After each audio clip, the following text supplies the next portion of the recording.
할렐루야. 아멘. 좋은 날 아침입니다.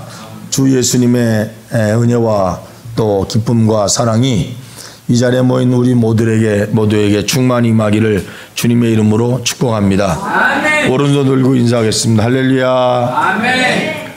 옆에 사람한테 인사합시다. 사랑해요. 뽀빠이. 오늘 말씀의 제목이 여호와 라하입니다. 여호와 라하라는 말은 여호와는 나의 목자시다, 그런 말입니다. 라하라는 말을 영어 성경에는 The Lord is my shepherd라고 되어 있습니다. 주는 나의 목자십니다. 이런 말을 여호와 라하라고 말합니다. 라하라는 말이 우리에게 주는 의미가 있습니다. 목자는 무엇을 하느냐? 우리가 읽은 말씀 보면 2절에도 인도하십니다 이렇게 되어 있고 3절에도 인도하시는도다 그렇게 되어 있습니다. 4절에서는 안위합니다 그렇게 말했고 5절에서는 내 머리에 기름을 부으십니다 그렇게 말씀했습니다. 그리고 6절에는 내가 그 여호와를 부지런히 따르겠습니다 라고 고백하는 자기 고백이 나와 있음을 볼 수가 있습니다. 우리가 너무나 잘 아는 성경 구절이라 어디 하나 부족함이 없고 또 이 말씀에 대해서 많은 설교도 들었고 여러분 스스로가 다 외울 수 있는 그런 말이고 또 외우기도 하는 그런 말씀이다 이렇게 생각을 합니다. 이런 생각을 하면서 오늘 제가 이 말씀을 택한 것은 우리의 영원하신 목자는 예수 그리스도다라는 것을 체험했던 분들이 계십니다. 그분은 다윗이고 이 말씀을 썼던, 그리고 우리가 잘 아는 바울이고, 이런 분들이 가지고 있었던 목자상에 대한 말씀을 제가 드리면서 영원토록 우리의 목자 되신 예수님을 이 시간 생각하고 바라봐야 되고 또 그분 앞에 감사하는 그런 시간이 되시기를 주님의 이름으로 축원합니다. 아멘. 어떤 청년이 기자 생활을 6년 동안 했습니다. 너무 많은 스트레스가 생겨서 우울증과 불면증 때문에 너무너무 고통을 당합니다. 석 달 동안을 잠을 못 잤습니다. 자살 충동이 왔어요. 그래서 옥상에서 뛰어내리고 자동차에 뛰어들고 이런 생각이 막 드는데 그래도 감사하게 이런 생각이 든다고 자기 엄마한테 얘기를 했습니다. 엄마, 나 요새 막 자동차가 지나가면 뛰어들고 싶은 생각이 들고 나 꼭대기에 올라가서 떨어지고 싶은 생각이 자꾸 들어요. 엄마가 깜짝 놀랐습니다. 엄마가 이랬습니다. 손을 꼭 잡고 교회 한번 나가보자. 교회 한번 나가보자. 그래서 엄마가 그냥 그 아들을 데리고 교회를 나갔어요. 교회 다닌 적이 없어요. 교회를 갔는데 목사님이 상담을 하니까 목사님이 이런 말 했습니다. 당신은 지금 당신 마음속에 불뱀에 물렸습니다.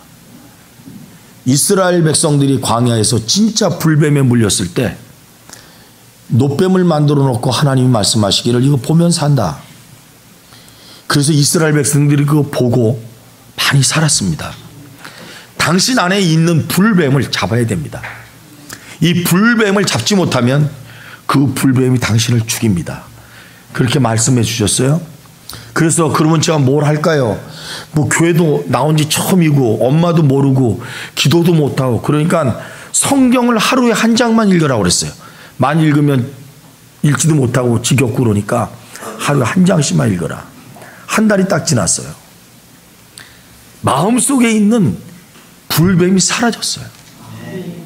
그래서 어머니가 목사님한테 가서 같이 이렇게 얘기했어요. 한 달 동안 교회를 다녔는데 우리 아들 안에 있는 불뱀이 없어졌어요.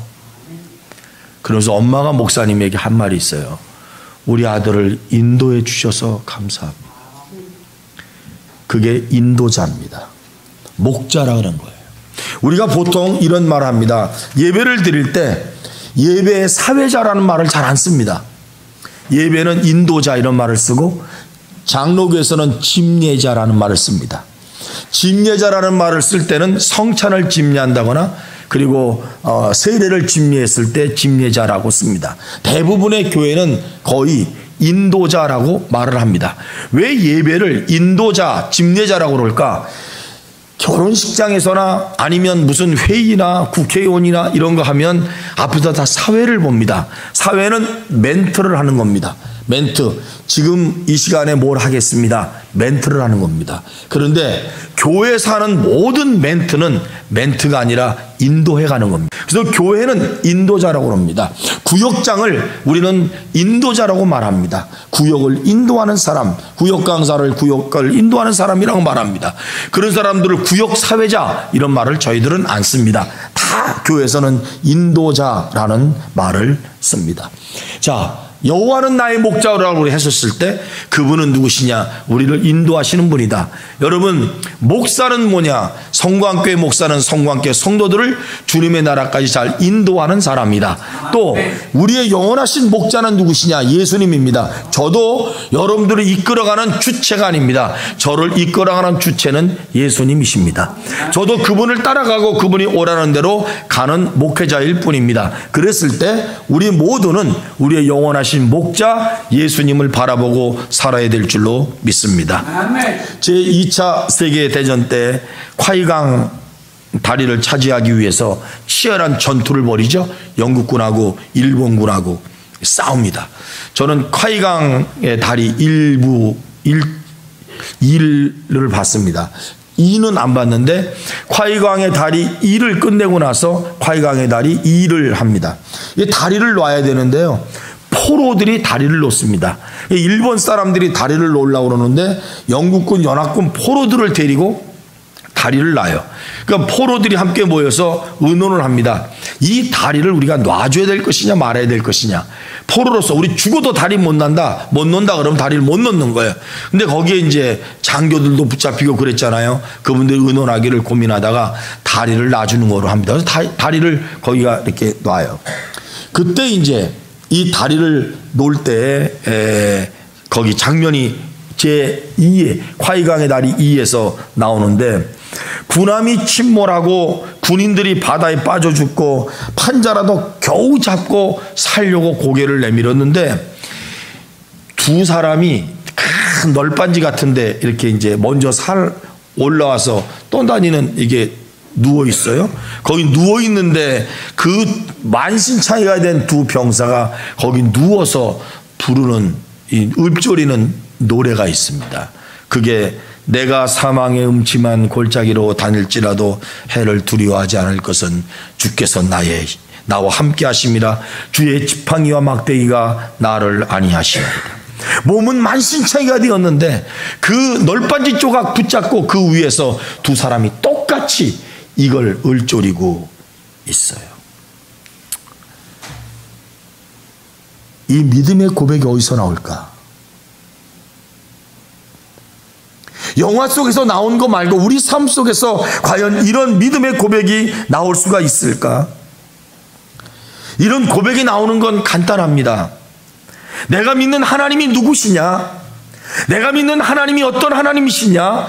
이것을 분명하게 알고 믿을 때 거기서 고백이 나옵니다.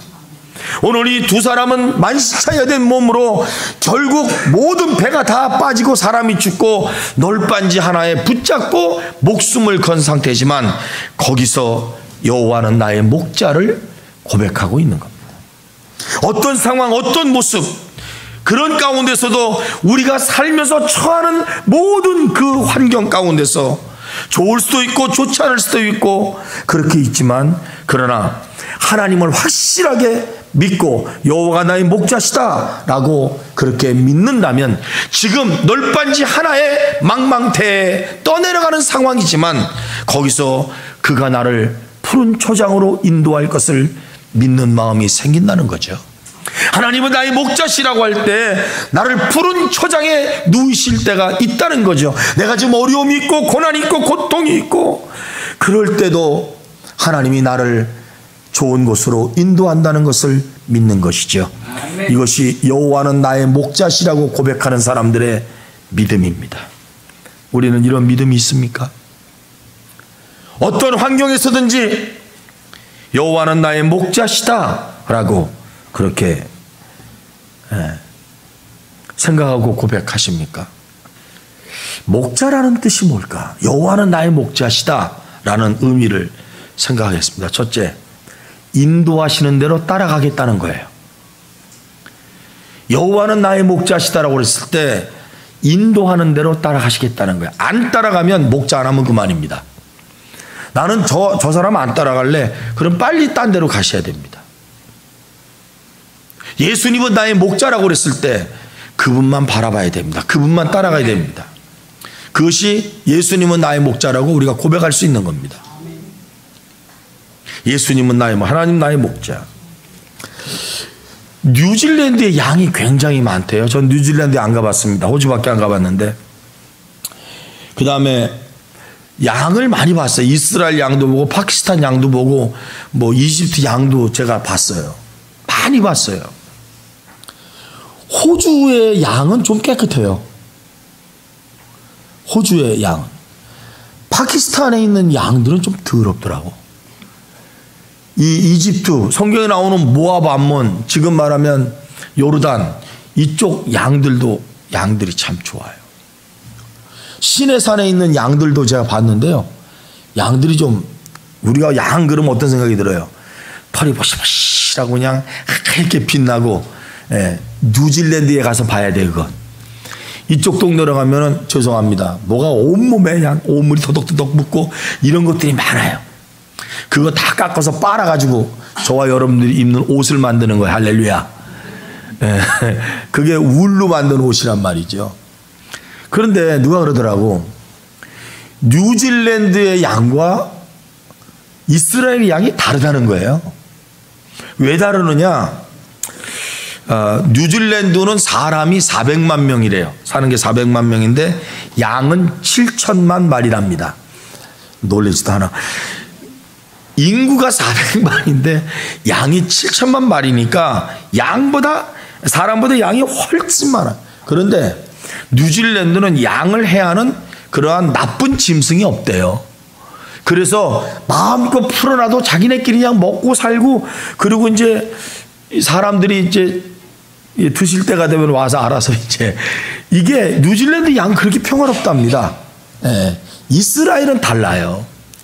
이스라엘은 양 떼에 목자가 꼭 있어야 됩니다. 왜냐하면 사방이 낭떠러지요. 이스라엘 가보신 분 알겠지만 이스라엘은 아주 평지에서 잔디밭이 있는 곳이 별로 없어요. 다 산이고요. 양이 다니는 산에 풀이 없어요. 왜냐하면 안 나. 가끔 나는 풀이 있어요. 허브인데 그거 찾아서 먹으려고 길을 다니는데 양이 다는 길이 있어요. 이렇게 산이잖아요. 근데 우리는 산에 이렇게 길을 이렇게 내서 사람들이 다니는 길이 있잖아요. 산길이 있어요. 근데 나무가 없고 그러는데 길이 있어요. 이렇게 쫙 금이 하나 가 있어요. 근데 금이 무슨 금이냐면 양이 지나다니는 길이에요. 그러니까 그 옆에 있는 모든 풀들은 풀 자체가 없어요. 그거 먹고 살아요. 그런데 뭐가 있느냐면 들짐승이 있어요. 그래서 양이 들짐승을 만나면 다 잡혀 먹어요. 그래서 목자가 나서서, 다윗은 목자였잖아요. 돌팔매질을 해가지고 그 짐승들을 내쫓아야 돼요. 그러니까 양은 주인이 부르면 와요. 양은 주인이 보는 그 안에 있어요. 거길 벗어나면 죽으니까. 또 이스라엘의 양은 혼자 다닐 수가 없어요. 그러다가 사나운 곳에 먹혀요. 이걸 다윗은 알았어요. 영적으로 의미하면 우리가 기도해 주는 사람 없고, 나를 위해 기도해 주는 사람 없고, 나를 내버려 두면 혼자 간다. 그럼 내버려 둬요. 그러면 어떻게 되는지 아십니까? 사탄한테 잡히는 거예요. 그걸 마귀가 알아요. 여호와는 나의 목자시다라고 하는 다윗의 고백은, 다윗은 이스라엘의 목자 출신이에요. 어릴 때부터 목동이었어요. 나가서 어릴 때부터 양떼를 키우고 염소를 이끌어갔어요. 그래서 자기는 이 양들이 얼마나 위험에 처한지 알고 자기가 인도하지 않으면 이런 양들이 죽는다는 걸 너무 알아요. 그래서 양을 부릅니다. 어떤 사람은 호루라기도 불러, 어떤 사람은 소리를 지르고. 이상합니다. 여러분 아시다시피 이게 기이한 일 보면요, 지난번에 보니까 오리 떼가요, 마음대로 놀다가 오리 키우는 이 주인이 오리를 부르더라고요. 뭐라고 불러요? 삐삐삐 오리야. 그랬더니 사방에서 오리 떼가 수만 마리가 따라오더니 이 사람은요 앞으로 가요. 길거리 가는데 어디서 튀어나왔는지 오리 떼가 아주 수백 마리인가 뭐 수백만 마리인가, 그게 쫙 유튜브 보면 나오더라고. 이게요. 페이스북에 누가 그런 거만 올리는 사람이 있어요. 그렇게 쫙 줄을 따라요. 야, 오리도 목자를 하는구나. 오리도. 모든 짐승은 자기를 케어하는 걸 알아요. 사람은 몰라요. 누가 나를 지켜주고 누가 나를 인도하고 그런 건 잘 몰라요. 여러분, 오늘 말씀은 이겁니다. 인도하시는 대로 따라가겠다. 그 말이 여호와는 나의 목자십니다. 이렇게 고백하는 말 속에 있는 겁니다. 다 같이 따라하겠습니다. 여호와는 나의 목자십니다. 아멘. 그래서 예수님은 요한복음 11장에 이렇게 말했습니다. 나는 선한 목자입니다. 선한 목자는 양을 위해서 목숨을 바칩니다. 예수님이 하신 거예요. 나를 따라오는 목자가 자기를 따라오는 양들에게 하는 말이 있습니다. 나는 나를 따라오는 너희들을 위해서 내 목숨을 바칠 수가 있어. 중요한 메시지입니다. 목자가 아니면 나를 위해서 죽어주질 않습니다. 목자가 자기 양이 아니면 목숨 걸고 그 양을 구원하지 않습니다. 그런데 그 목자가 내 양이라고 생각하고 내 말을 듣고 따라오고 내가 그들의 인도자라고 생각하면 어디든지 가서 그걸 구해옵니다. 그게 99마리 양보다 한 마리 양을 구하라고 한 예수님의 말씀 속에서 나와 있습니다. 나는 한 마리 양을 찾기 위해서 99마리 양은 집에다 두고 내가 그 양을 찾아 나선다고 하는, 그리고 그 양을 찾고 돌아올 때 나는 기뻐할 것이라고 하는 이 말씀을 예수님이 우리에게 말씀해 주신 것입니다. 목자이신 주님이 다윗에게 그런 말씀을 했고 모세에게 뭐라고 그랬습니까? 출애굽기 4장에 보면 이런 말씀이 있습니다. 모세가 말하기를 여호와께서 가라고 그랬어요. 저는 본래 말을 하지 못하는데 주께서 종에게 명령하신 후에 나는 입이 뻣뻣하고 혀가 둔합니다. 그때 여호와께서 말씀하십니다. 여호와께서 이르시되 누가 사람의 입을 지었니? 누가 말하는 자냐? 누가 못 듣는 자냐? 이제 가라. 내가 내 입과 함께 있어 너에게 할 말을 가르치리라. 지금 하나님이 뭐라고 그러냐면 난 너의 목자다. 이스라엘의 목자다. 내가 나를 대신해서 이스라엘 백성들을 이끌고 가야 된다는 거예요. 근데 모세는 뭐라고 그러는지 아십니까? 나는 혀가 둔하고 입이 둔해서 말을 못합니다. 그랬더니 하나님이 누가 입을 만들었는데 누가 말을 했는데 가라. 그러면 내가 가서 네 입이 되어주고 내 혀가 되어줘서 내가 입에서 말할 것을 내가 가르쳐 줄게. 그게 목자입니다. 이스라엘 전체를 이끌어갈 수 있는 사람 모세를 세워놓고 나는 못 가요. 그러니까 하나님이 내가 네 목자 되어줄게. 다윗은 어떻게 합니까? 시편 18편에 보니까 이렇게 말합니다. 나의 힘이 되신 여호와의 내가 주를 사랑합니다. 그러면서 목자에게 이렇게 고백하지요. 여호와는 나의 반석입니다. 나의 요새입니다. 나를 건지시는 자십니다. 내 하나님이십니다. 내가 피할 바위십니다. 나의 방패십니다. 나의 구원의 뿌리십니다. 나의 산성이십니다. 철저하게 나는 목자를 의지하겠다고 찬양하는 찬양의 내용임을 볼 수가 있습니다. 마태복음에서 예수님이 이렇게 말합니다. 너희 모든 근심 걱정을 다 버려라. 내일을 위해서 염려하지 말라. 내일 일은 내일 염려하고 한낱 괴로움은 그날의 조카다. 너희는 먼저 그의 나라와 그의 의를 구하라. 그리하면 이 모든 것을 내가 너희에게 더하시리라. 목자는 우리를 인도하여 내십니다. 두 번째, 양은 목자에게 나는 목자를 따르겠습니다라고 했을 때, 여호와는 나의 목자시다라고 했을 때 두 번째 의미는 뭐냐? 말씀에 순종하겠다는 거예요. 오라 그러면 오고 가라 그러면 가고. 여러분, 모세가 떠난 다음에 여호수아가 너무나 힘이 들었습니다. 왜냐하면 여호수아에게 멘토는 모세였습니다. 이스라엘 최고의 인도자는 모세였습니다. 그리고 후계자로 여호수아를 세웠습니다. 그런데 모세가 죽었어요. 이스라엘 전 사람이 누구를 따라야 되냐면 여호수아를 따르는 겁니다. 여호수아가 겁나요. 모세 말은 들었는데 내 말을 들을까? 모세가 이끌어갔을 때는 여호수아는 알아요. 뭘 아냐면 모세가 말을 했어도 백성이 말 들어요, 안 들어요? 안 들었어요. 백성들이 모세가 하나님의 말씀이라고 그렇게 외쳐도 옆에 측근이라 알아요. 언제나 모세 옆에 붙어 있었던 사람이기 때문에 여호수아는 모세를 잘 봤어요. 그런데 이 그토록 말을 안 듣던 이스라엘 백성이라는 걸 알아요. 오직 성경에 이런 말이 있습니까? 양은 각기 제 길로 갔거늘 안 들어요. 여호수아 그걸 알아요. 그래서 여호수아가 고민합니다. 말을 안 들어요. 하나님, 모세가 시대도 말을 안 들었어요. 나는 어떻게 하면 좋아요? 내가 이제 명령하면 이스라엘 백성은 들을까요, 안 들을까요? 그랬더니 하나님이 여호수아에게 주시는 말씀이 있어요. 여호수아 1장 5절부터 9절 말씀이, 그래서 여호수아에게 주신 말씀이 이렇게 되어 있습니다. 너 평생에 너를 등이 당할 자가 없다. 내가 모세와 함께 있었던 것처럼 너와 함께 할 것이다. 너는 이렇게 해라. 강하고 담대하라. 강하고 담대하라. 또 모세가 지켰던 말씀을 너도 지켜라. 그러면 내가 너와 함께 할 것이다. 내가 율법을 쳐다보면서 좌로나 우로나 치우치지 말아라. 곧장 믿음의 길을 가라. 그럼 내가 너와 함께 할 것이다. 내가 어디로 가든지 그 길이 평탄할 것이고 너는 형통할 것이다. 아멘. 하나님이 그 다음에 이렇게 말하십니다. 내가 너한테 명령한 것이 아니냐. 강하고 담대하라. 두려워하지 말며 놀라지 말라. 내가 어디로 가든지 내 하나님 여호와가 너와 함께 갈 것이다.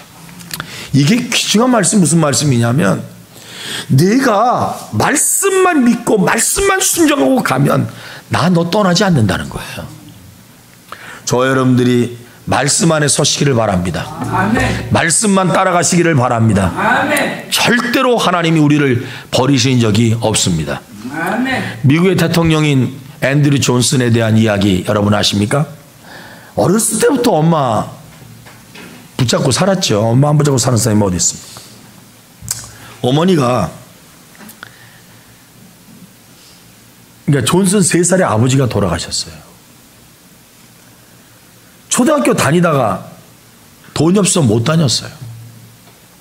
엄마가 이 아이 공부를 가르칩니다. 엄마가 믿음이 좋아요. 성경을 펴놓고 성경을 읽어주는데, 성경을 읽으면서 소위 우리말로 말하면 음문을 깨우칩니다. 글을 다 알아요. 초등학교를 졸업할 나이에 졸업도 못하고 양복점에 취직을 합니다. 그래서 17살 때까지 양복점에서 재봉틀 일을 하다가 17살에 자기가 양복점을 하나 차립니다. 수선집.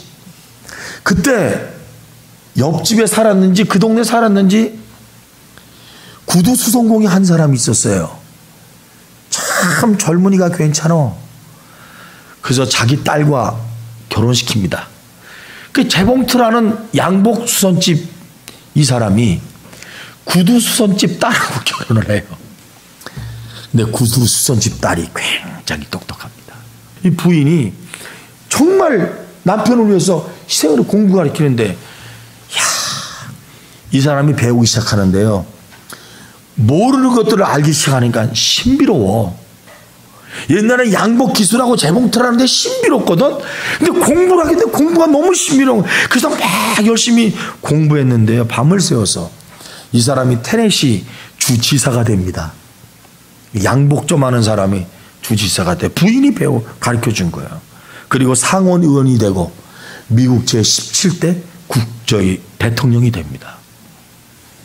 이 대통령이 왜 기억이 남느냐 하면, 그때 소련이 너무나 나라가 크니까 이 나라를 어떻게 처분을 해야 되는데 너무 그래서 생각할 때 미국의 북쪽에 붙어 있는 게 있어요. 알래스카라고. 이 알래스카라고 하는 것을 팔아버리면 좋겠어.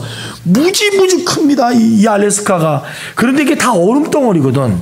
그래서 알래스카를 팔아버려야 되겠다. 그 당시에 이제 소련이 돈이 없으니까 막 했는데, 미국에서 그걸 살라고 몇 번 했다가 미국에 계속 하는데 돈도 없고 안 샀어요. 근데 이 앤드류 존슨이 되자마자 우리가 살게, 우리가 사버렸어. 샀는데 산 돈 액수가 우리나라 돈으로 한 1조, 그 당시에 지금 얼마 됐을까요? 지금 얼마 됐어요? 지금 알래스카 앵커리지에 제 친구가 살고 있다고 소식만 전해 들었어요. 한식집을 하는데 그 목사거든요? 우리 교회도 한번 왔었어요. 부인도 옥천 사람이고. 그런데 한국에 안 나오나 봐. 돈만 버나 봐. 그래서 그분 동서가 목사님이 저한테 그러더라고요. 빨리 앵커리지 가보라고. 왜 가봐요? 했더니 아유 엄청 부자 됐대야. 그래서 제가 미국 가면 앵커리지 한번 가가지고 건축원금 좀 받아갖고 오려고. 돈 받았으면 좀 내놓으라고. 그런데 그 알래스카를 통째로 샀어요. 1조도 안 되게 샀는데 지금은 수백 조도 넘어요. 거기는 3가지가 있답니다. 3가지가 있는데 이걸 보고 3가지 블랙이라고 그래요. 3가지 블랙. 3가지 보물. 첫째 보물 검은 보석 석유. 둘째 보물 노란 보석 황금. 셋째 보물 푸른 보석 목재. 이게 가치가요 무진장하답니다. 지금 소련은 어저께 뉴스 난 거 보셨습니까? 다 배 아파서 지금 배앓이 하고 있다고. 이걸 팔고 나서 엄청나게 배앓이하고 이걸 갖다가 한꺼번에 사겠다고 작정한 사람이 존슨이에요. 존슨에게 물어봤습니다. 어떻게 그것을 샀습니까? 돈도 없었고 그랬는데 어떻게 샀습니까? 그랬더니 존슨이 한마디로 딱 했습니다. 하나님이 사라고 그러던데요. 기도하니까 하나님이 사라고 그러던데요. 이 한마디에 그냥 사버린 거예요. 문재인 대통령이 일본을 샀으면 좋겠어.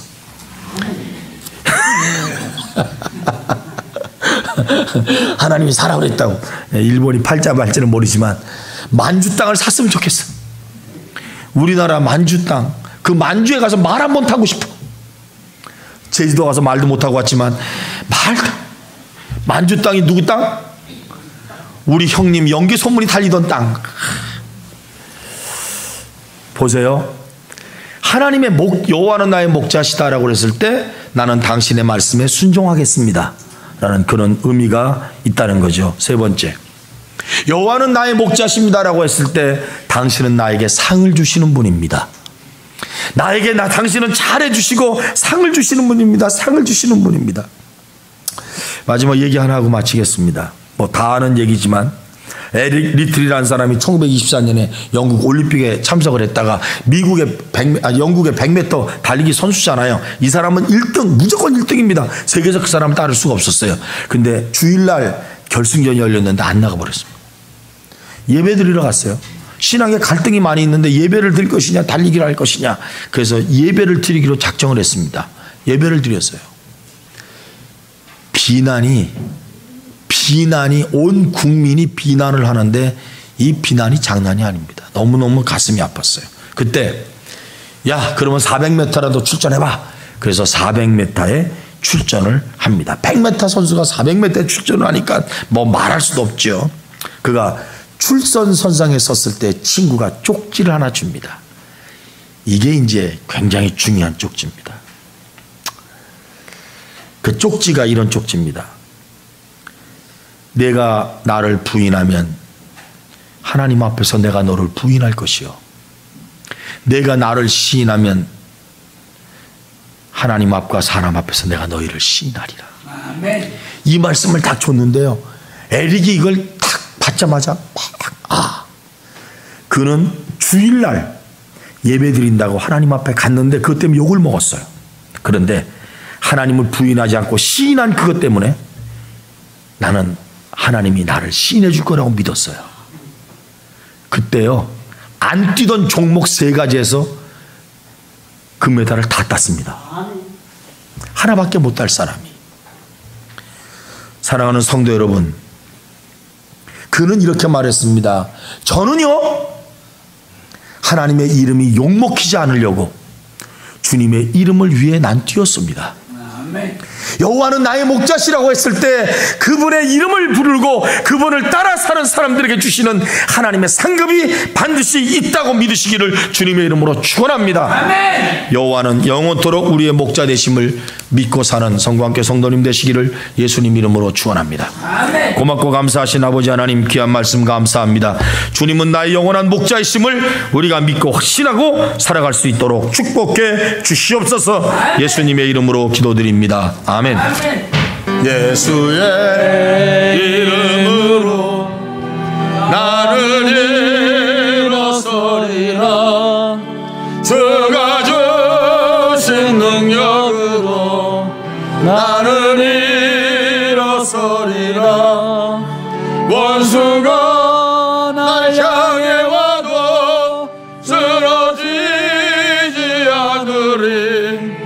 주가 주신 능력으로, 주가 주신 능력으로, 주가 주신 능력으로 일어서리.